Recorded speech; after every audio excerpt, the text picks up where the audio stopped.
já passando um pouquinho do horário. São 16h54, vão ter alguma coisa como 1h e 6 minutos para fazer o debate. Como... Não, até 18. Como havíamos combinado, a gente vai prosseguir a abertura de inscrições, sendo que nessa segunda etapa, não necessariamente precisa falar sobre o assunto das trilhas. Então, qualquer outro assunto que vocês achem que é pertinente, dentro do tema de direitos e segurança na internet, podem colocar aqui. Inclusive, também perguntas, se tiver pergunta para algum outro membro da plenária, pode fazer e a gente abre para resposta. Então, bom, quem é o primeiro inscrito, a primeira inscrita? Avisando também que o pessoal que for se inscrever vai chegando mais perto do microfone para a gente não perder esse tempo de...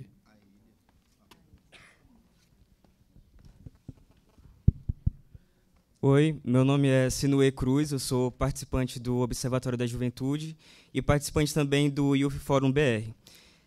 A minha intervenção está relacionada com a discussão que a gente teve no grupo de trabalho de privacidade, mais especificamente sobre os PLs 3237 e o PL 215/2015, que propõe a ampliação do rol de dados pessoais que podem ser retidos por provedores. E o problema que eu gostaria de colocar se seria válido propor esse alargamento da coleta de dados sem a existência no Brasil de uma lei geral de proteção de dados pessoais, que defina regras e critérios mínimos para a coleta e para o tratamento de dados pessoais. Parece que esses PLs são analisados à luz do que o Marco Civil dispõe sobre proteção de dados, mas eu acho que o Marco Civil talvez não seja o marco legal mais apropriado para analisar esses PLs.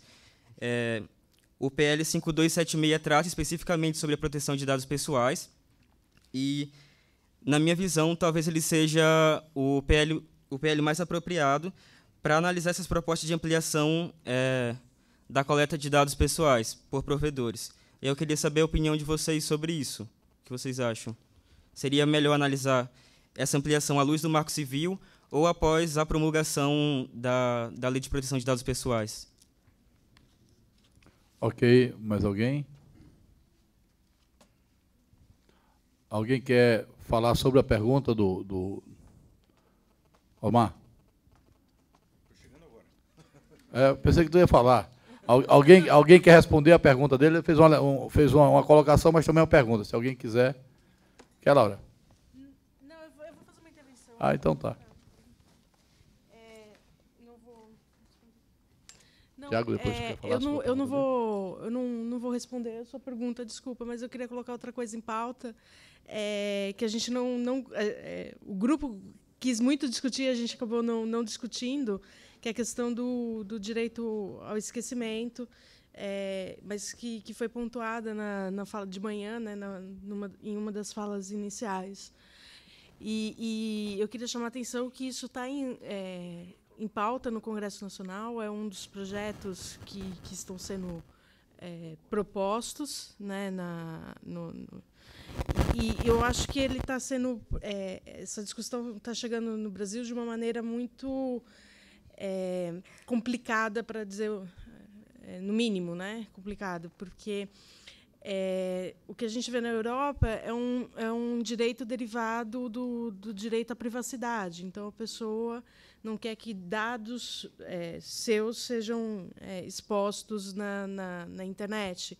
E o que a gente vê no Brasil é uma discussão derivada do direito à honra. E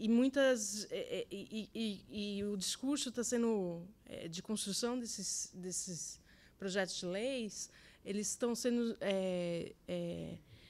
discutidos muito por parlamentares, né, que têm uma preocupação em esconder os seus feitos ilícitos, né? Então, tem uma outra motivação que a gente observa, né, no debate sobre esses projetos de lei, e o que se pretende é diferente do que se propõe na Europa, né? Na Europa se fala em desindexação, né? No Brasil, a proposta está falando de remoção de conteúdo publicado, né? Que é uma outra coisa. Sem contar que, por exemplo, nesse projeto que está pronto para pauta na Comissão de Ciência e Tecnologia, ele cria, por exemplo, obrigações de você pedir autorização para gravar conversas, para gravar, para tirar fotos. Então, assim, ele trata do direito de esquecimento, mas também cria um monte de outros problemas para a liberdade de expressão. Então, eu queria trazer esse debate, já que a gente não conseguiu fazer no grupo, acho que a gente poderia, talvez, quem sabe, se o pessoal se interessar em fazer aqui também. Ok, mais alguém? Acho que... Fila? Posso? Já chega aí também, porque aí já chega perto. Participei ali com o pessoal sobre privacidade e tal, a gente discutiu e tudo. Mas uma coisa que eu estava pensando aqui agora é em relação à criptografia. Tem se expandido muito a criação de novos mecanismos e aplicativos, sites, redes sociais, com finalidades de anonimato e privacidade. E eu queria saber de vocês, ou de quem mais estiver aqui que possa responder, como os governos ou como a sociedade vai estar vendo isso. Porque a criptografia ela nos permite muita coisa, mas também permite que terroristas utilizem ela para cometer crimes. E como isso vai ficar, e como isso fica em relação ao direito de uso da criptografia e, ao mesmo tempo, aos danos que ela pode trazer. Era isso. Ainda bem que tem um degrau aqui. Meu nome é Renato Leixo, sou professor de Direito Digital do Mackenzie, e coordenador do núcleo de Pesquisa em Direito, Tecnologia e Inovação do Mackenzie. Então, primeiro eu queria dar os parabéns principalmente ao pessoal do Youth aqui, tem inclusive gente do Mackenzie. É sempre revigorante ver vocês discutindo esses temas aqui e com muita propriedade. Eu queria interessar um pouco sobre a questão do PL 5276, e se seria o momento ou não adequado agora falar sobre a questão de retenção de dados. Então, a questão que foi colocada aqui mesmo será que o aumento da coleta de dados deve ser feita sob a luz do Marco Civil da Internet ou se deve ser feita sobre a luz de uma Lei Geral de Proteção de Dados, e qual foi mencionado aqui um dos projetos em discussão hoje, que é o 5276. Eu acho que a gente não pode esquecer que, apesar do 5276 ser um projeto de uma Lei Geral de Proteção de Dados Pessoais, ele visa positivar muitos dos princípios que hoje já são existentes no nosso ordenamento jurídico. Isso não quer dizer que uma lei geral não seja necessária, ela é extremamente necessária. Mas, partindo do que a gente discutiu hoje aqui sobre no nosso grupo de privacidade, a questão de vigilância, a troca que o checks and balances entre vigilância estatal, coleta massiva de dados e efetividade de investigações, outras questões foram colocadas em vogas, como, realmente, será que a coleta massiva de dados, com ou não a Lei Geral de Proteção de Dados, ela é a resposta adequada, ela é a resposta mais efetiva para solucionar, para ajudar em investigações, ou se existem outras metodologias de investigação que são tão efetivas quanto, ou até vezes mais efetiva do que coletando dados de toda uma população, de todo um país.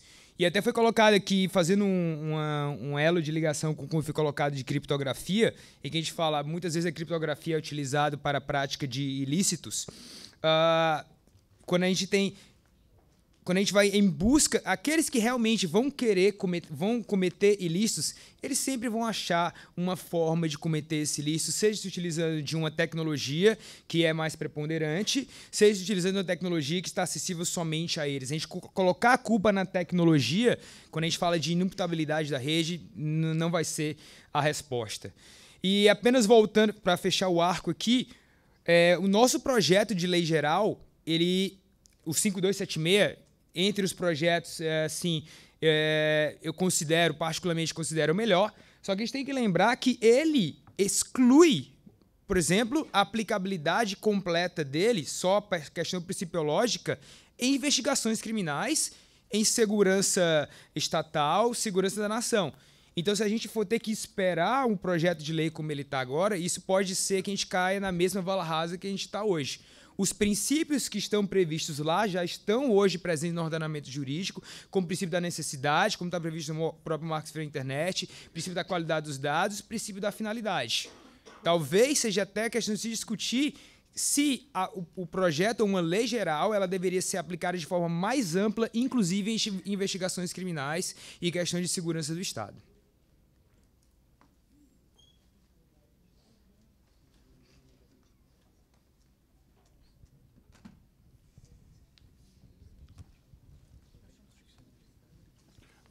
Eu queria que, mesmo já tendo se identificado uma vez, se identifique novamente, porque o pessoal que está online pode ter acabado de chegar e não sabe quem é. Então, sempre se identifique. Tá bem. Boa tarde, meu nome é Jamila Venturini, eu sou pesquisadora do Centro de Tecnologia e Sociedade da FGV Direito Rio. E, aproveitando um pouco o gancho que o Renato deixou, eu queria fazer alguns comentários. A gente concluiu, está em fase de conclusão, de um estudo amplo sobre todo o marco legal de proteção e exceções à privacidade existente no Brasil. A gente fez um estudo comparativo com a Alemanha. E uma coisa que eu queria chamar a atenção, até à luz das perguntas que foram trazidas inicialmente sobre esses projetos de lei, alguns deles tratando sobre privacidade, se eles são necessários, se eles estão alinhados com os princípios do Marco Civil e se eles colaboram com a implementação do Marco Civil da Internet.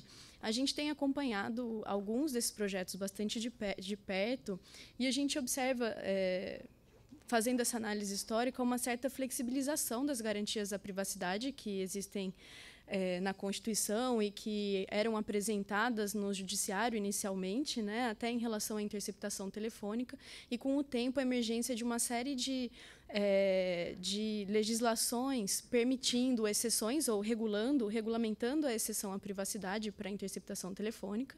No caso de dados, a gente vê que muitas garantias que estão presentes na legislação sobre interceptação, elas não aparecem quando a gente fala sobre dados. E aí, pensando nesses projetos de lei, e principalmente nessa discussão sobre a implementação do Marco Civil da Internet, eu queria trazer algumas preocupações relativas a essa questão específica, né? Primeiramente, uma preocupação relacionada à definição e ao detalhamento de procedimentos para o armazenamento e o acesso a registros de conexão e acesso a aplicações. Então, procedimentos tanto relacionados à transparência, participação e controle social e segurança, efetivamente. O decreto do Marco Civil ele incorporou algumas dessas questões. Ele trata, por exemplo, no artigo 12º, da questão que as autoridades que demandem acesso a dados cadastrais, por exemplo, que elas apresentem relatórios de transparência sobre o tipo de dado que foi cadastrado, relatórios de transparência amplos em formatos abertos, se eu não me engano, o decreto fala sobre isso, mas talvez fosse necessário pensar, por exemplo, num relatório unificado, inclusive afetando a questão do acesso a logs, mesmo com ordem judicial, de um modo parecido com o que a gente tem para a interceptação telefônica, que é centralizado pelo Conselho Nacional de Justiça e é disponibilizado na rede. Então, por mais que a gente tenha, na verdade, a preocupação que me vem nesse momento é, por mais que a gente tenha uma série de projetos de lei tratando de alterações ou de detalhamentos relacionados ao Marco Civil, parece que algumas preocupações ainda não estão presentes. Essa é uma delas que me chama bastante atenção. Outra relacionada à segurança, que foi tratada no decreto no artigo 13º, que foi uma sugestão do Centro de Tecnologia e Sociedade, quando a gente observa a decisão que invalidou a diretiva europeia sobre retenção de dados, especificando uma série de mecanismos de segurança, mas talvez aquilo não seja necessário com o avanço tecnológico, né? Então, será que é necessário se pensar numa autoridade que vá analisar isso e que vá fazer recomendações para essas empresas que estão armazenando cada vez mais dados e dados mais sensíveis e que estão sujeitos a fragilidades de segurança que não foram bem analisadas, e como que a gente vai discutir isso? Me parece que isso não está presente em muitos desses projetos de lei, não é uma preocupação que aparece. Por outro lado, aparecem preocupações de ampliar o tipo de dados que vão ser retidos, novamente sem tentar fazer um equilíbrio ou, às vezes, de uma maneira desproporcional.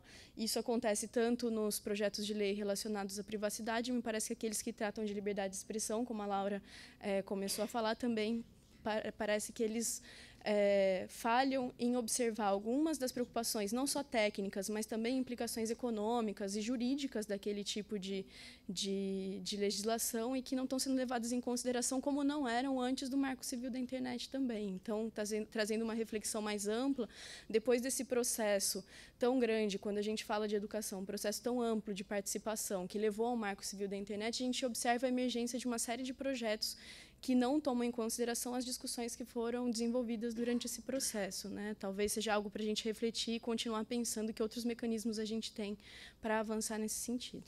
Era isso. Obrigada. Bom, eu pedi minha inscrição porque eu vou fazer uma intervenção na minha capacidade pessoal, já que o CGI ele não tem posicionamento sobre criptografia, mas esse é um debate super importante e eu, pessoalmente, acho que a questão que foi colocada de que a ferramenta, o recurso é usado tanto para proteger a privacidade, como também para dificultar ou impedir a interceptação de comunicações no curso de investigações criminais. A solução que normalmente é apresentada é a solução baseada em backdoors. As agências de inteligência, as agências de law enforcement têm defendido a criação mandatória de backdoors em sistemas criptográficos. E esses backdoors seriam portas de fundo, portanto, de uso de acesso exclusivo por essas agências. Acontece que há um problema aí que torna essa proposta, sob o meu ponto de vista, inaceitável. O problema é, em primeiro lugar, a desproporcionalidade da medida. Para você investigar uma comunicação criptografada, você não necessariamente precisa ter o poder de decriptar todo o fluxo de uma comunicação de uma coletividade. Você não precisa investigar uma coletividade. Você só precisa investigar os alvos daquela investigação. Se os alvos daquela investigação são pré-determinados, ou seja, se a investigação não é sobre todo mundo, mas é sobre alvos específicos, uma possível solução seria desabilitar nos terminais utilizados pelos alvos da investigação o mecanismo de criptografia por padrão. Exemplo, o WhatsApp. O WhatsApp ele implementou um sistema de criptografia de ponta a ponta que vem aí ao encontro de uma expectativa do próprio mercado por mais privacidade. E aí é preciso retomar um pouco o impacto que as revelações do Snowden tiveram nas discussões sobre privacidade e nos próprios modelos de negócio das empresas. Depois das revelações do Snowden, começou uma corrida, uma verdadeira corrida, por fornecer ferramentas mais seguras. Por uma razão óbvia, as pessoas hoje querem ter mais segurança nas suas comunicações. E essas pessoas incluem empresários, agentes de investigação, de law enforcement, pessoas, cidadãos comuns, que querem ter mais segurança na sua comunicação. E a criptografia, então, ela vem ao encontro desse anseio da sociedade por ter um direito fundamental preservado. E as soluções baseadas em backdoor, elas impedem que esse direito seja efetivado na prática, porque você não consegue limitar e circunscrever a interceptação apenas aos alvos da investigação, mas você permite, através da backdoor, que haja uma devassa das comunicações de qualquer usuário. Então, no caso do WhatsApp, uma alternativa seria desabilitar a criptografia por padrão apenas nos terminais que estão sob investigação. E para isso você pode fazer, como autorização judicial, até mesmo um processo de atualização automática do aplicativo, desde que a empresa concordasse em atualizar automaticamente o aplicativo nos terminais investigados que tenham o pedido de interceptação telemática deferido pelo Poder Judiciário. Essa seria uma alternativa. E a outra alternativa consiste em outras técnicas de investigação muito usadas em outros países, como é o caso da infiltração policial, infiltração nos grupos onde supostamente estão sendo praticados os atos ilícitos, e também a própria busca e apreensão do equipamento.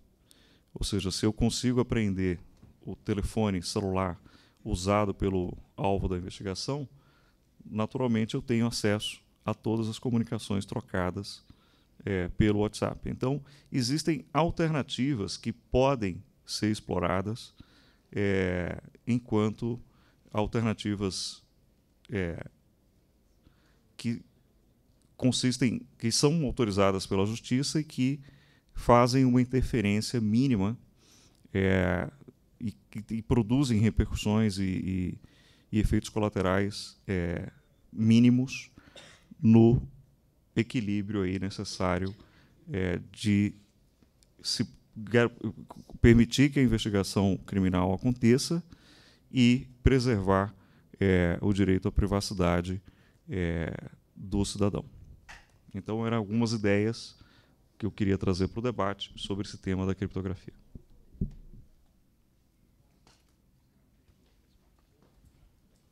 Renato, de novo.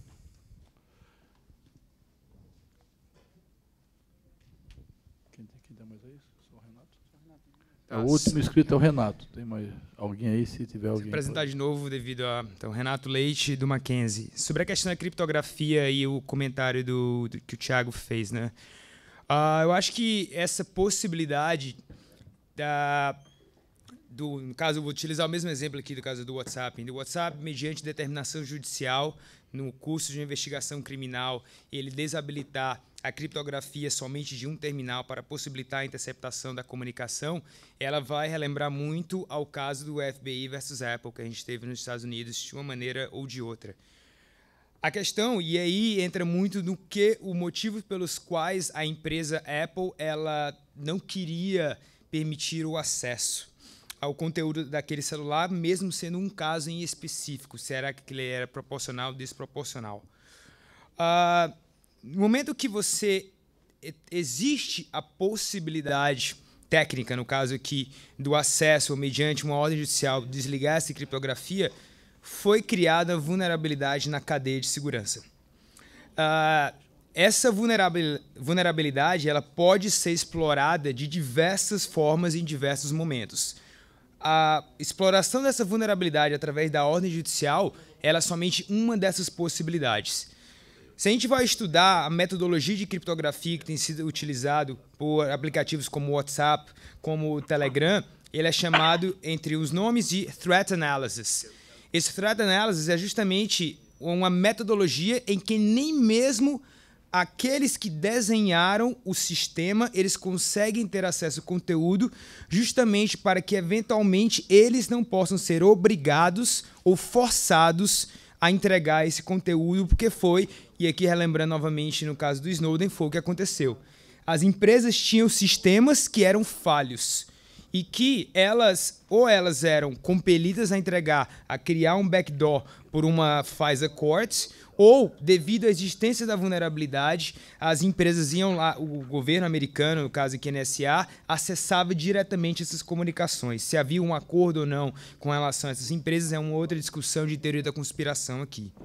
Então, a partir disso, foi desenhada uma nova metodologia de segurança em que nem mesmo aqueles que construíram a metodologia poderiam permitir o acesso a esse tipo de conteúdo. Quando você cria essa possibilidade, no caso aqui do WhatsApp, você vai ter desliga e liga uma chavezinha de liga e desliga da criptografia, existe a vulnerabilidade do sistema. E se existe a vulnerabilidade do sistema, quem tem más intenções poderá explorar. É muito fácil a gente imaginar que num país democrático como o Brasil, a gente imagina pelo menos que seja democrático, nós teremos uma ordem judicial balanceada em que permitirá o acesso ao conteúdo. Só que a tecnologia ela não funciona somente para o Brasil. É uma das características da sociedade da informação. Então, se a gente leva que em um outro estado, um estado autoritário, em que não há esse checks and balances, em que simplesmente uma ordem de uma autoridade, pode ser uma autoridade investigativa ou até mesmo um judiciário que não tem um contraditório adequado, ele simplesmente vai saber, olha, eu sei que com uma ordem emanada da autoridade competente, você pode retirar essa criptografia e eu vou investigar. Então, se a gente for levar para alguma das situações que a gente falou aqui de liberdade de expressão, simplesmente, se a gente for analisar as motivações por trás dos maiores pedidos de interceptação telefônica feita aqui, como a Jamila muito menos mencionou, os fundamentos, as razões para os pedidos, os fundamentos para liberar a ordem judicial, eles são muito fracos a maioria das vezes. Então, a gente está criando uma vulnerabilidade sistêmica, técnica, partindo da premissa que o nosso judiciário, nossas autoridades, eles vão trabalhar de uma forma adequada, quando a nossa prática muitas vezes mostra o contrário, e aí isso fica temerário. Obrigado.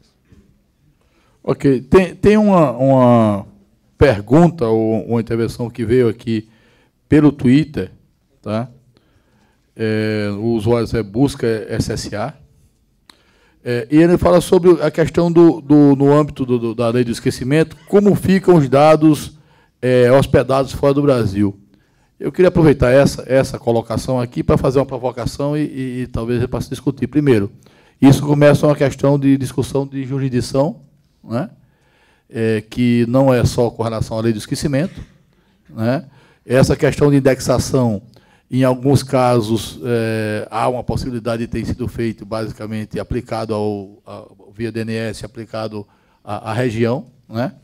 E, se fosse, só para fazer uma relação aqui sobre a questão da possibilidade, não poderia também uma lei nacional dizer que ia obrigar a fazer em outros países. Então, essa é uma questão que está em pauta, a discussão da transnacionalidade da internet, da jurisdição, da soberania nacional, da questão dos países, a lei aplicada nos territórios, enfim. Eu acho que é uma conversa muito boa e não podemos fazer nenhum tipo de discussão sobre direitos da internet se a gente não considerar a jurisdição, para o bem e para o mal, tanto para os países que querem fragmentar a internet ou fechar, como também para você garantir que a ordem jurídica, a ordem constitucional, a ordem econômica, ela também não seja simplesmente esmagada por conta da defesa da transnacionalidade da internet, enfim. Eu acho que alguém quer comentar sobre isso, os outros assuntos? Tem. A Laura está na fila. Fala teu nome. Eu sou Laura, eu sou da Artigo 19. Sobre esse assunto, na decisão famosa, né, que começou todo esse debate lá da Espanha, no caso do espanhol versus o Google, se limitou à Europa, né, as buscas. Então, em outros países você poderia buscar pelo nome da pessoa e ainda achar, mas o conteúdo só foi desindexado na Europa. Mas eu queria aproveitar o gancho que o Renato deixou de falar um pouco de bloqueio de sites, né? Eu acho que o que a gente viveu, né, na experiência prática, né, de ter não se discute só bloqueio de sites, mas também de aplicativos. A gente teve aí a situação do WhatsApp há um mês mais ou menos atrás, né? E tem alguns projetos de leis nesse sentido também tramitando na Câmara, né? E o que me preocupa embora a motivação, né, justificativa, né, e tem um específico que saiu da CPI de cybercrimes, que a justificativa era em torno da questão de direitos autorais, né, que tinham sites que compartilhavam conteúdos que eles chamavam de conteúdos piratas. E aí, por isso que se justificava propor um projeto de lei de bloqueio de sites. Mas eu acho que esse tipo de projeto de lei é profundamente perigoso para a liberdade de expressão. Porque, embora a motivação possa ser essa, né, a gente sabe que vai ser usado para outros tipos de... Se você cria um dispositivo desse, ele vai ser para outras motivações, né? E eu acho que, por exemplo, a questão nossa experiência prática aí, por conta da investigação lá da comarca de Largatos, já aponta para esse caminho. E, embora também na justificativa eles digam que essa deve ser a última opção, né, a mais extrema, né, o bloqueio de sites deve ser uma coisa assim casual. Existe aí uma controvérsia, né, se o Marco Civil, de alguma forma, respalda ou não respalda o bloqueio de sites no Brasil.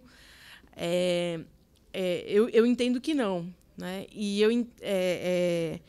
eu entendo que, sem ter uma lei, né, que já que de alguma forma respalde isso já está acontecendo, a tendência, se tiver uma lei nesse sentido, a tendência é piorar, né, de isso ser cada vez mais utilizado, ao invés de ser essa medida extrema como os legisladores estão pretendendo.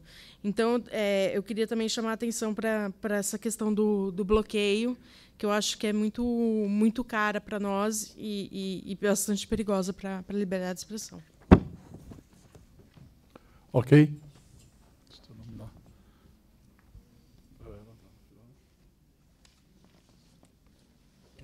Tem outra fila? Adriana.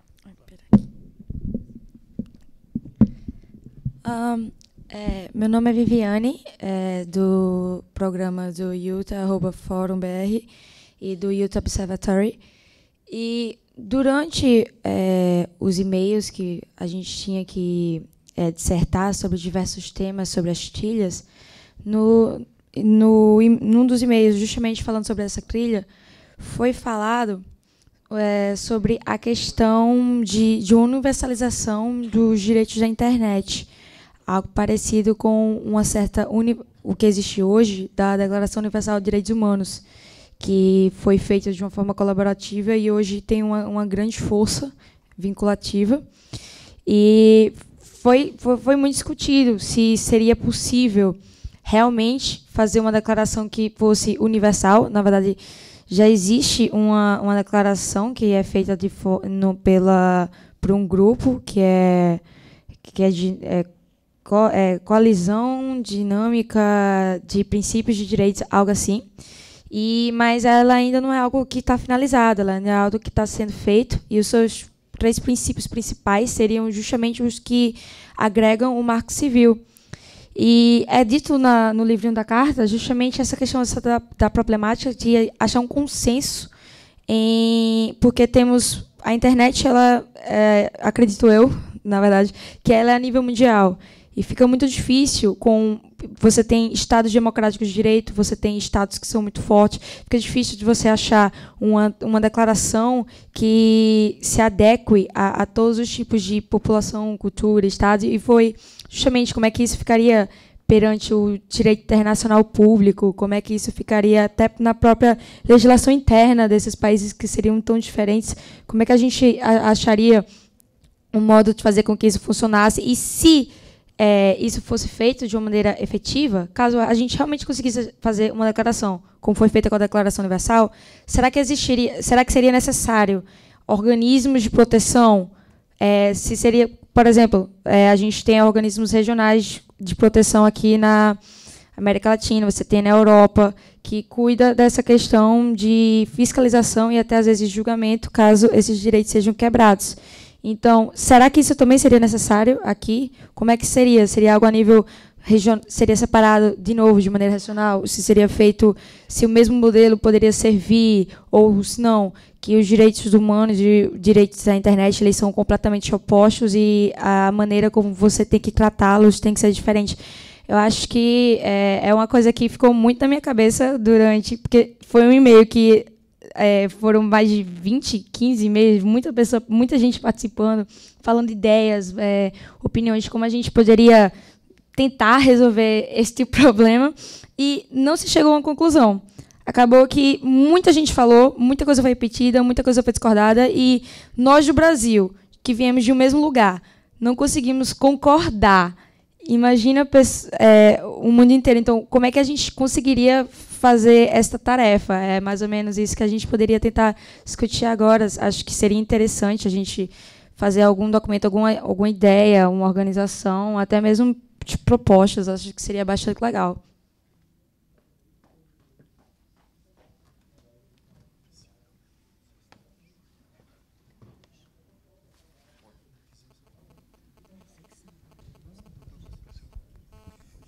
Pode falar. Bom, boa tarde. Meu nome é Fernanda. Eu sou doutoranda da American University em Washington, D.C. É uma pergunta e uma colocação. Não vou responder diretamente à pessoa que falou antes de mim, mas ela traz uma palavra que é muito importante aqui, que é a questão da universalidade, né, dos direitos. E na discussão que nós tivemos aqui de privacidade, apareceu uma discussão sobre um ponto sobre colocar no âmbito do indivíduo a capacidade dele de discernir se ele está dando os dados dele ou se ele não está dando os dados dele, com o propósito de, enfim, de usufruir de algum aplicativo. E aí eu só queria pontuar que na bibliografia, né, na literatura, a gente já tem muita coisa escrita a respeito de como nós podemos agora, nesse momento, estar tornando a privacidade um artigo de luxo. E, ao falar de artigo de luxo, a gente está querendo dizer que, se nós transformarmos a privacidade, e especificamente a gente está falando de dados pessoais, né, o uso de dados pessoais, se a gente converte isso em algo de âmbito individual e não de política pública, a gente está deixando na mão do indivíduo definir se ele, a partir da capacidade dele de compra de um hardware, por exemplo. Então, se ele tem capacidade de compra de um celular, que pode fazer a criptografia dos dados dele. 2, se ele tem capacidade de habilidades e competências de discernir que ele, de fato, está colocando aqueles dados disponíveis para uma empresa ou para um governo. Então, nesse sentido, a gente está, de alguma maneira, tornando essa privacidade um artigo de luxo, porque, de alguma maneira, só quem tem conhecimento, e aí uma educação para isso, aqui surgiu muito o termo educação digital, mas a gente pode falar em termos de conhecimento público de tecnologia, esse conhecimento ainda é baixo, e, além de tudo, a questão de recursos financeiros mesmo, né? Quem, de fato, tem capacidade de comprar hardware ou usufruir de criptografias avançadas para não disponibilizar seus dados. Então, só essa questão de até onde queremos chegar quando colocamos nas costas do indivíduo essa responsabilização. E a minha pergunta, ela é muito baseada na apresentação que foi feita no início dessa trilha, que foi sensacional, dar os parabéns mesmo para a assessoria do CGI, para o pessoal do jurídico. E aí me vem a questão, a partir de toda a discussão que nós tivemos hoje, se seria possível sair daqui do fórum alguma recomendação para o CGI de que as leis que estão sendo discutidas em âmbito do legislativo pudesse passar por uma arena de discussão onde tivesse, por exemplo, essas pessoas que estão trabalhando nesse observatório para fazer a análise disso com base no Marco Civil. Obviamente, quem legisla é o legislativo, está dado. Mas, no âmbito do executivo, a SAI, por exemplo, no Ministério da Justiça, foi responsável por dar andamento para o Marco Civil. Então, a SAI poderia ser, por exemplo, um órgão onde se poderia analisar esses projetos de lei que estão sendo feitos.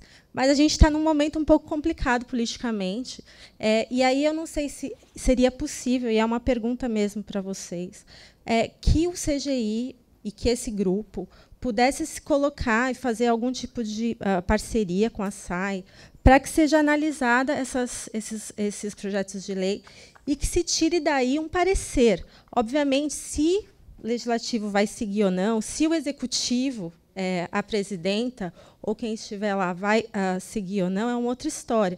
Mas que a gente tivesse um meio de fazer um parecer de tudo isso que está sendo discutido aqui, que, de alguma maneira, quem está fazendo trabalhando nesse observatório tem em mente, que são os princípios do Marco Civil.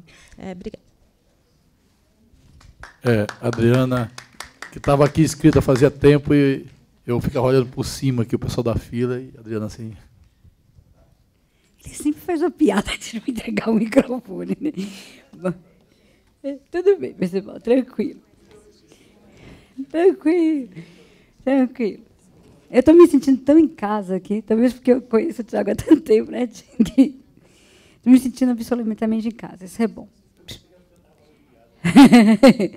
Bom, em primeiro lugar, eu queria dizer que eu concordo muito com a sua fala, Tiago, a fala sobre a criptografia, inclusive por conta de uma questão que você não colocou e que eu queria colocar.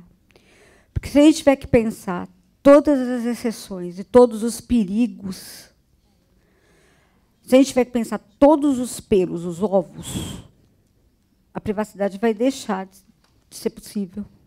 Né? E aí eu queria colocar duas questões. Primeiro é que assim, o que é privacidade dentro de um governo democrático, né? Porque é óbvio que se a gente vai pensar, a gente está pensando em privacidade dentro de um governo democrático, né? Porque a oposição é pensar na possibilidade do não uso dessa privacidade dentro de um governo não democrático, mas a gente está tentando pensá-la dentro de um governo democrático nesse momento, né? Então, acho que uma coisa é uma coisa, outra coisa é outra coisa. Acho que a gente tem que pensar primeiro dentro a nossa proposta é para dentro de um governo democrático. Então, a gente tem que lidar com isso. E a sua colocação foi dentro de um governo democrático, dentro de um Estado de Direito que preserva as instituições, pelo que eu entendi, né? E você colocou a questão de Snowden, né? Que obviamente toda a construção dessa busca desesperada por manter segurança de privacidade, mas Snowden também foi uma resposta ao que aconteceu em setembro, né, de 2001, né? Certo? Assim, inclusive ele foi para a SNA em 2002, ser o diretor da criptologia, da criptografia da SNA por conta do que aconteceu em 11 de setembro, né? Então assim, ele também é uma resposta a uma resposta de algo que a gente nunca vai entender o que aconteceu, né? Eu acabei de ler depois de Chernobyl, né, a história de Chernobyl, a história oral de Chernobyl da literata que ganhou o Nobel. E a gente também nunca vai entender o que aconteceu em Chernobyl. Então, eu acho que o que está acontecendo no mundo é que a gente nunca vai entender nada. As histórias humanas estão sendo muito pouco contadas para a população. Então, na verdade, a população não participa dos governos. Eu acho que essa é a grande questão. A gente não sabe das histórias do mundo nada, de nenhuma das histórias do mundo. A gente não tem acesso a informação nenhuma real sobre quase nenhuma das nossas histórias. Rancière, em Ódio da Democracia, ele fala duas coisas. Ele fala que a democracia é muito boa quando vai invadir o Iraque para levar a democracia para os não civilizados. E ela é muito ruim quando ela quer levar a democracia para as minorias que a gente não quer que tenham democracia. Então, a gente usa a democracia para o bem e para o mal. E, para terminar, eu queria citar a desobediência civil. A autoridade do governo, mesmo aquela que estou disposta a me submeter, continua sendo ímpia. Para ser rigorosamente justa, deve ter a sanção e o consentimento dos governados. Né? Então, assim, eu acho que tem uma questão aí muito forte na questão da privacidade, que assim, as pessoas não têm a menor ideia do que elas estão cedendo de si quando elas se conectam. As pessoas não têm ideia de que quanto mais aplicativos elas cedem no Facebook, mais privacidade elas perdem. Sabe, assim, eu brinquei uma vez com o meu marido que ele colocou o Google Fit no smartphone dele. E o Google Fit disse para ele que ele tinha andado 12 metros daqui até ali, que ele tinha ido no supermercado, que ele tinha ido na padaria. Mas como é que ele sabe? Eu fiz. Você instalou o negócio, acha que ele não vai saber? Ele fez, já basta você com a sua porta do inferno. A porta do inferno em casa é a rede Tor, né? E aí ele fala assim para mim, como é que ele sabia? Você instalou, você deu poder a ele para saber. Ele não entende absolutamente como isso é possível. Então, assim, é muito difícil. E olha que meu marido tem 2 doutorados, fez USP, filosofia, e não consegue entender que o negócio lá que ele aceito. Então, assim, as pessoas não têm ideia de que elas estão dando essa autorização. E se elas não têm ideia, qual é o nível de privacidade que elas esperam? Né? Eu digo para os meus alunos, assim, se você não tem certeza, não posta. Né? Porque se postou, meu amigo, já era. Então, assim, qual é o tipo de campanha que você pode fazer para as pessoas entenderem que o que está lá... Né? Então, eu acho que tem toda uma discussão aí que é muito mais complicada do que só a privacidade. Né? É o entendimento do cidadão. E eu concordo, o cidadão comum, se a gente pensar em homem médio, se isso existe, ele não tem a menor ideia do que é estar na rede. Ele foi para a rede porque ele quer ver o amigo dele, gente. Ele não foi para a rede para poder dar os dados dele para ninguém, não. Bom, é isso. Bom, eu tomei a liberdade de me inscrever aqui para fazer 2 comentários, um em relação ao que falou a Viviane no início da sessão anterior e depois em relação ao que a Fernanda falou sobre a plataforma. Meu nome é Diego, eu trabalho na assessoria do Comitê Gestor da Internet. A resposta da Fernanda eu dou na minha capacidade oficial de assessor do CGI. A gente tem esse processo em andamento que o Bruno apresentou para vocês, Fernanda, e todos os demais, com a intenção de não chegar a um único entregável ou um parecer a respeito do que está, mas no sentido de institucionalizar um processo, um fluxo permanente de observação com a finalidade de desenvolver uma série de outros produtos decorrentes desse ato de observar, e sendo o principal deles o de fornecer informação, análise e até mesmo inteligência a respeito da situação no Legislativo, para que o CGI tome as decisões que julgar necessários em relação às dinâmicas que estão acontecendo lá dentro. Em relação ao que a Viviane falou a respeito da questão dos princípios, eu falo que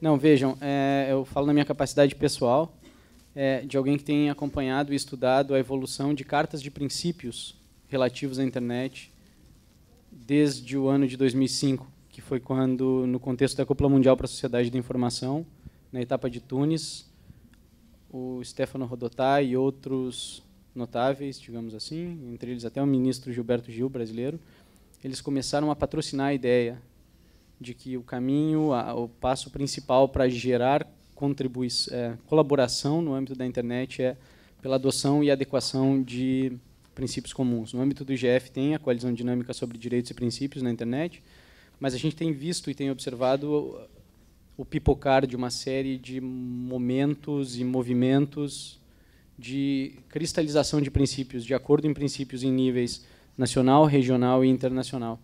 E nesse contexto é muito importante o que a gente alcançou com o Brasil em 2014, com o pioneirismo do Brasil na Declaração NET Mundial, quando, de forma bastante organizada, uma centena de países concordou em torno de uma Carta Fundamental de Princípios. O principal desafio, além da musiquinha que tocou no fundo, o principal desafio é que a gente entenda que princípios têm um aspecto normativo de complementação daquelas coisas duras que a gente coloca na lei e na regulamentação do Marco Civil e tudo mais.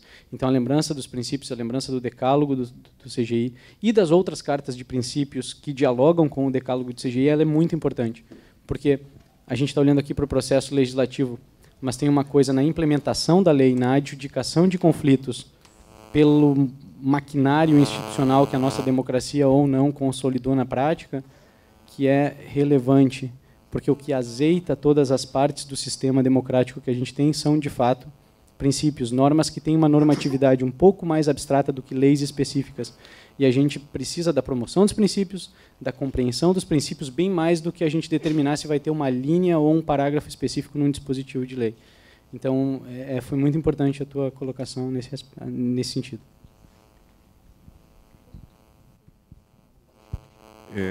Tem o professor Zé Carlos, tem o Alexandre, tem mais...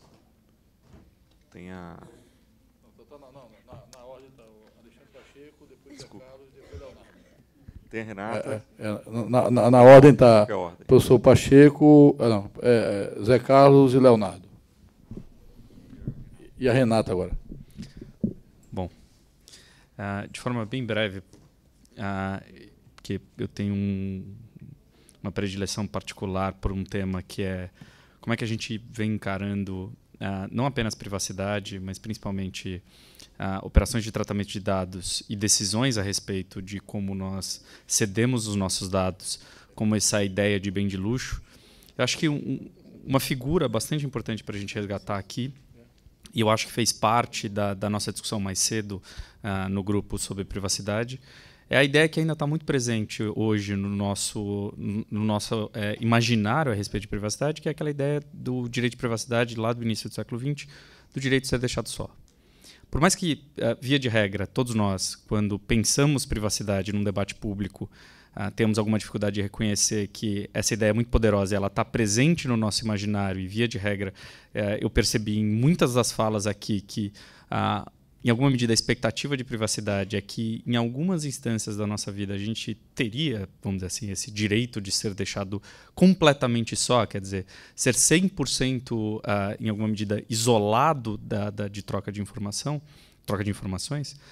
Uma provocação que eu queria fazer é, será que, na verdade, e aí pensando vários instrumentais que vêm sendo discutidos sobre privacidade, será que a gente não tem que pensar em não apenas contextos, mas níveis de privacidade aos quais a gente está disposto a depender da troca que nós fazemos em relação aos nossos dados, níveis que são menos aceitáveis, formas com que a gente pode eventualmente evidenciar o que está acontecendo?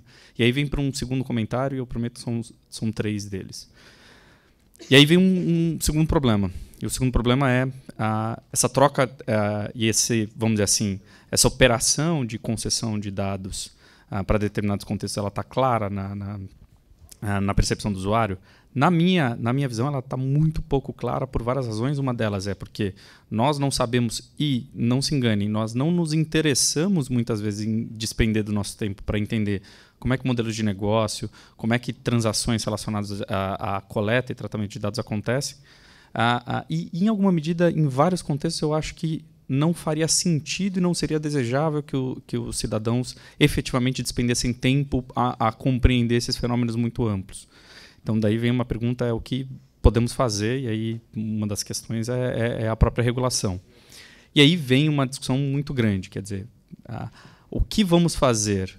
Passa ou não por, vamos dizer assim, maiores condições financeiras em adquirir determinados produtos com, vamos dizer assim, um maior grau de proteção. Via de regra, o que eu estou vendo aqui, boa parte de nós que compramos bens muito caros, desde computadores até celulares e tudo mais, são poucas as preocupações com segurança. São poucas as preocupações, ainda mais com privacidade.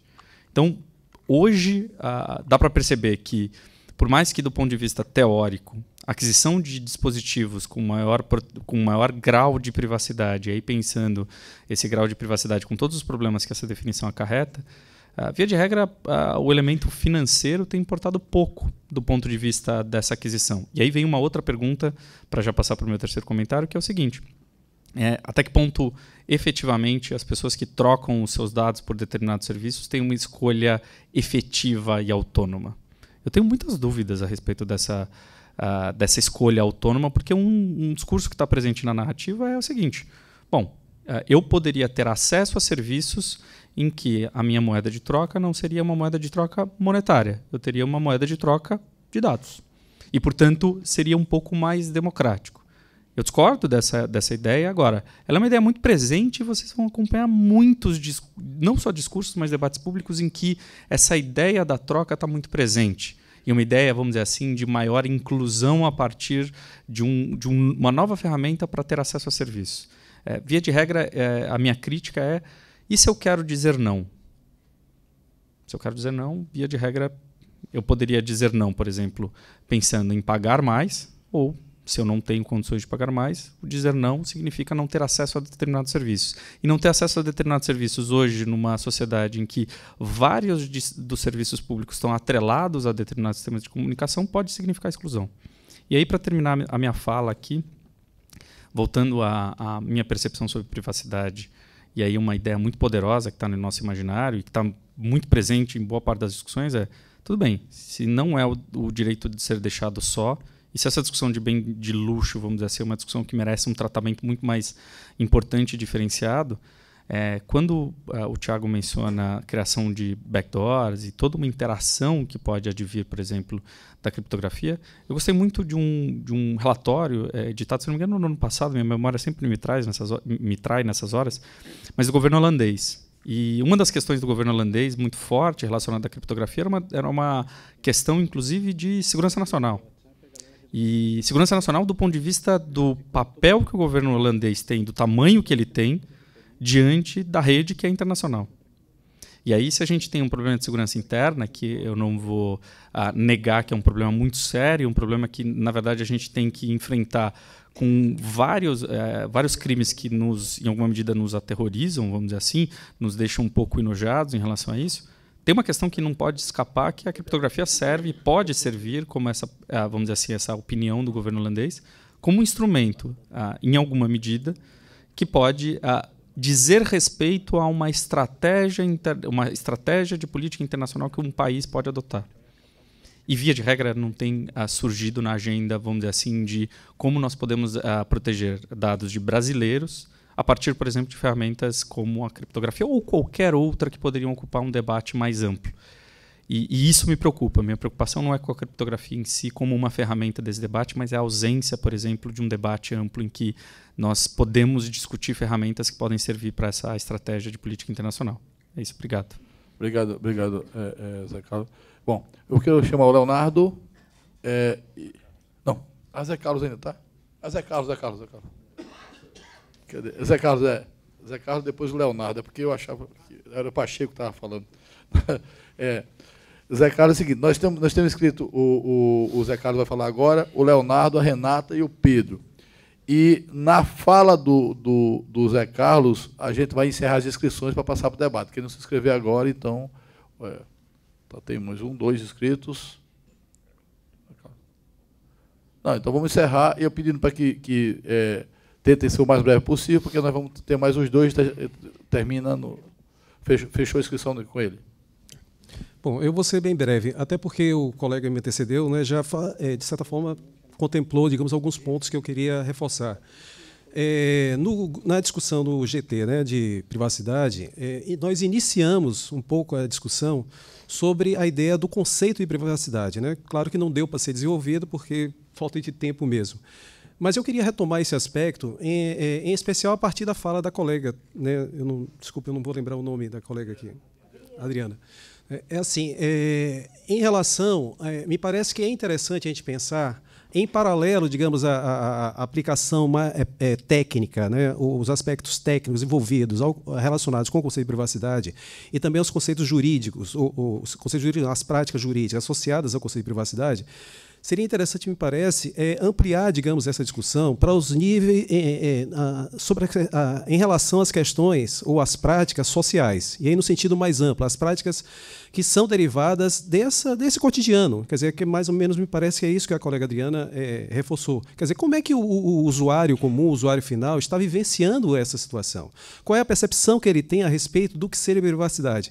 Por que eu trago isso? Porque eu acho que nós partimos de um pressuposto ou de uma ideia que seria consensual, do entendimento do que fosse o conceito de privacidade, né? E parece que ele não é consensual, né? Quer dizer, nós temos, e o colega pontuou muito bem, acho que nós podemos trabalhar com a ideia de nível de privacidade, né? E certamente, a depender da concepção ou do alcance que nós temos da leitura desse nível de privacidade, nós vamos ter práticas sociais diferenciadas, né?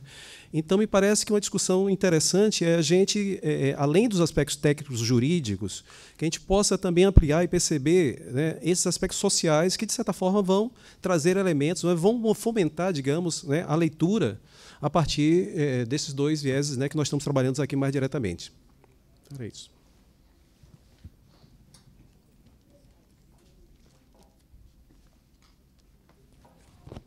Agora, Leonardo. Boa tarde a todos. O que eu vou dizer, eu sei que grande parte daqui vai me odiar. Vai pensar que eu sou amigo do Bolsonaro. Vai pensar que, pronto, ele é... Mas eu não tenho nada contra uma instituição nacional que tenha o direito de olhar todas as comunicações. Níveis de acesso, sim. Olha, existe uma empresa negociando com uma outra empresa, existe alguém que tem um cargo público, algum tipo de relação, criptógrafo, né, coloca uma criptografia nessas comunicações e ninguém sabe. Mas eu, sinceramente, eu fico pensando, qual é a vantagem que eu tenho em privacidade? Tipo assim, não, se eu tenho uma amante, eu não gostaria que a minha esposa soubesse. Mas, por outro lado, essa instituição nacional que teria um poder de, não teria poder de lei, por exemplo, não pudesse chegar lá e dizer, olha, tu tem uma amante porque nessa comunicação com o WhatsApp e tal. Eu acho até que seria muito mais fácil para minha esposa roubar meu WhatsApp e pegar. Mas eu fico pensando assim, qual seria realmente a informação, não de cunho profissional, de cunho pessoal, que eu gostaria de proteger do mundo? Pô, que eu fui ao Grenal no final de semana? Não, eu não fui ao Grenal no final de semana. Grande parte das pessoas que eu conheço colocam no Facebook, fui ou não fui ao Grenal. Ou outra, o Marco Civil deixa muito claro, né? O Facebook, por exemplo, como uma instituição, é obrigado a te dizer que teus dados serão usados para isso, para isso, para isso, para isso. Aí você diz assim, não, mas eu acho que o Facebook não pode usar meus dados para isso. Então não usa o Facebook. Não, mas eu quero o melhor dos dois mundos. Eu quero usar o Facebook e quero que ele não use para fins comerciais. O melhor dos dois mundos não existe para ninguém. Então, o poder dos aplicativos contra o poder do direito. Mas eu realmente, eu fico pensando assim, será que existe tanta necessidade assim por privacidade? Eu sei que vai me odiar, muita gente vai me odiar, mas eu realmente não cometo práticas criminosas, eu não...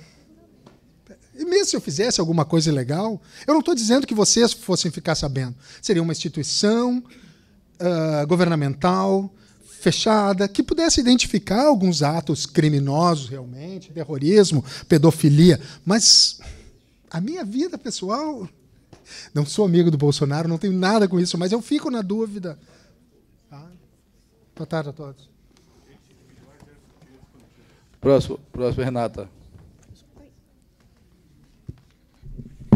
Boa tarde, meu nome é Renata Baltar, eu sou de Ceará, sou membro do Observatório da Juventude e estou no programa Youth.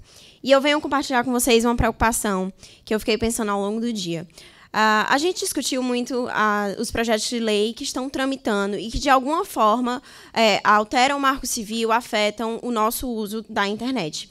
Mas também está tramitando no Congresso duas, salvo engano, PECs que querem reconhecer o acesso à internet como um direito social, que seria a PEC 6 de 2011, e um direito fundamental, proposta pelo Eduardo Bolsonaro, da bancada da internet, como um direito fundamental, ou seja, inclui no artigo 5º da nossa Constituição esse acesso. E eu estou aqui para dizer que eu acho isso assim, extremamente importante.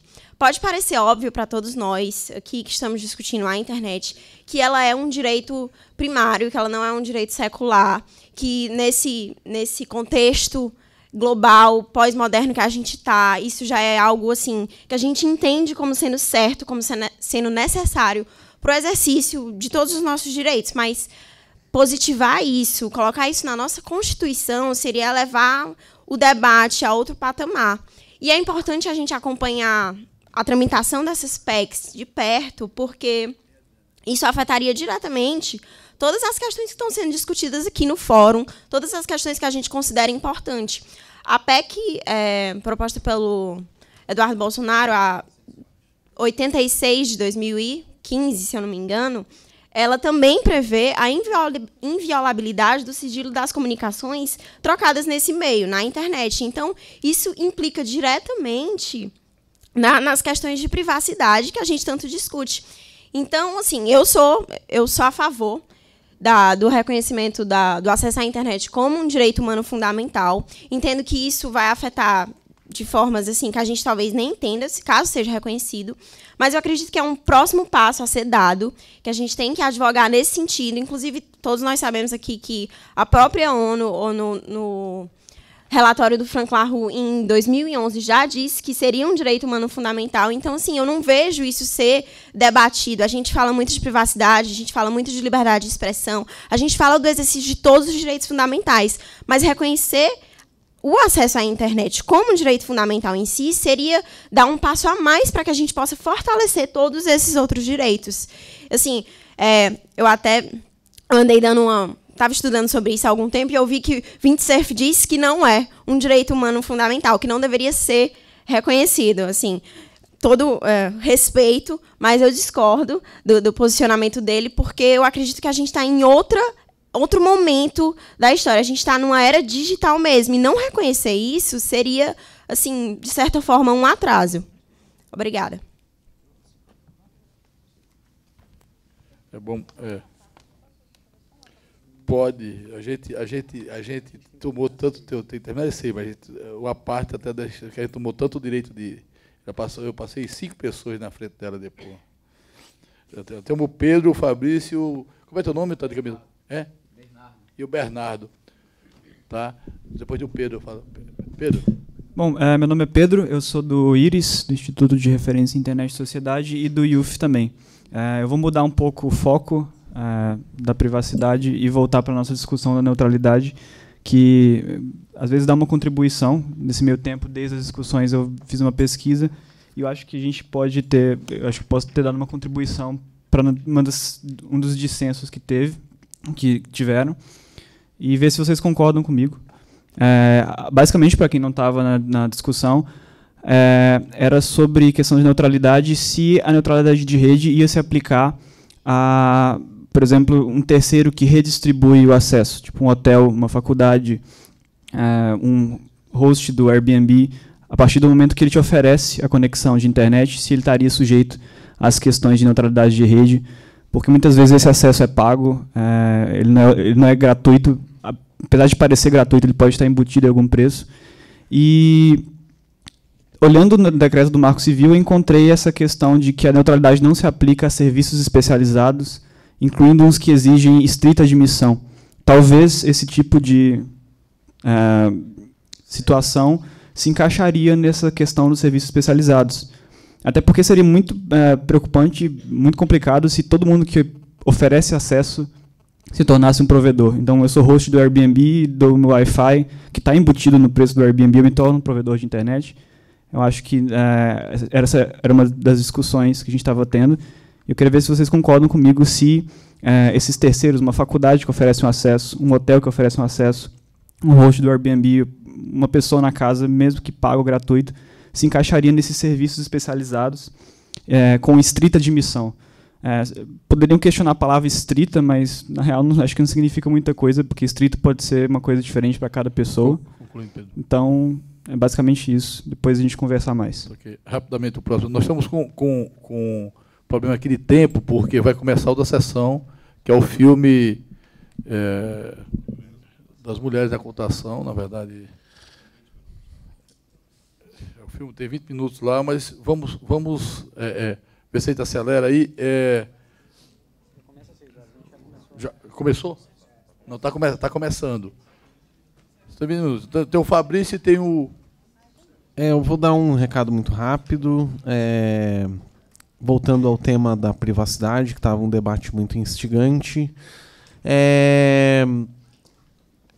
Eu sou pesquisador da URGS. Falar das mulheres. E se nós imaginarmos o uso que a gente faz como pesquisadores dos dados pessoais ou dados em geral dos objetos que a gente pesquisa, há diversas maneiras de concepção do que o pesquisador pode fazer desses dados. Por exemplo, no meu campo da sociologia, é necessário que eu convença o meu pesquisado do tipo de uso que eu vou fazer das informações que ele me dá. Se chama uma entrevista consentida. Ele está consentindo baseado na informação que eu presto para ele, na confiança que a gente estabelece enquanto pesquisador e pesquisado. Em outras áreas, como na medicina, por exemplo, há sempre uma prerrogativa que isso se aplique a um conselho de ética, para que outros pares possam dar o aval de que aquilo que eu vou pesquisar e coletar realmente está dentro de uma concepção mais ou menos plausível do fazer ciência no campo da saúde. No campo da internet, a gente sabe que o que se convencionou e o que se consolidou foi se dar um opt-in em toda vez que a gente vai fornecer um dado ou participar de algum serviço ou aplicativo que necessita a gente fornecer nossos dados.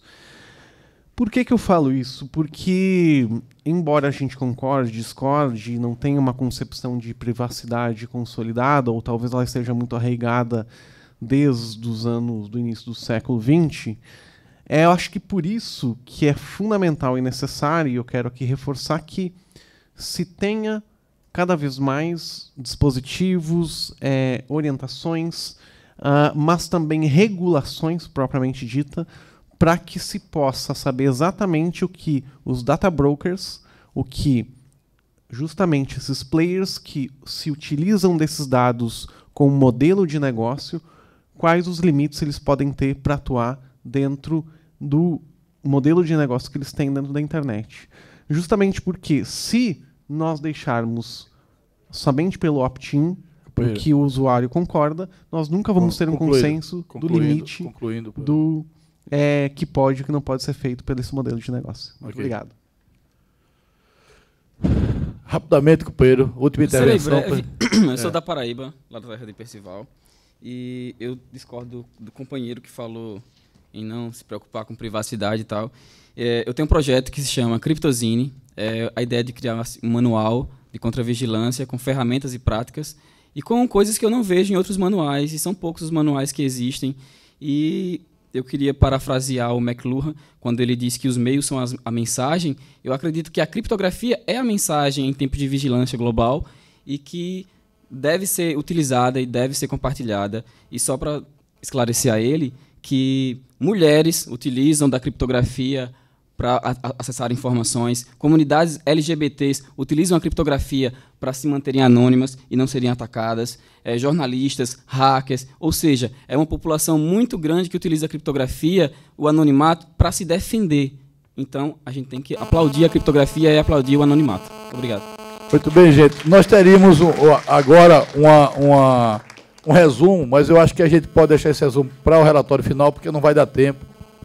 Tá, então, vamos rapidamente para o nosso outra atividade. Eu só queria, rapidamente, antes da gente dispersar por completo, agradecer e parabenizar a participação de cada um de vocês. Eu somei aqui, foram mais de 40 intervenções ao microfone. E o que demonstra que a trilha foi um sucesso em termos de participação. Opiniões extremamente qualificadas, uma diversidade de opiniões muito grande. São temas complexos, a gente tem que ter essa percepção de que nós não encontraremos respostas facilmente para problemas que são problemas complexos e que demandam um tempo maior de maturação, de debate, de discussão, mas o mais importante todo esse debate que aconteceu hoje aqui, ele está registrado em vídeo, ele vai ser sumarizado pela assessoria do CGI, e isso constará dos anais do fórum da internet. Vai estar o relatório dessa trilha disponível para os próximos fóruns e também para todo o debate e toda a discussão sobre esses temas que está na pauta do Comitê Gestor. Então, eu queria, em nome aqui posso também já tomar essas como suas palavras, Percival, para a gente encerrar. Queria realmente agradecer a participação de cada um de vocês, parabenizar aqui especialmente os jovens. Das 40 intervenções, mais de 10 foram feitas por jovens que estão participando aqui do fórum através de um programa do CGI, que é o programa IUF. Vocês estão de parabéns.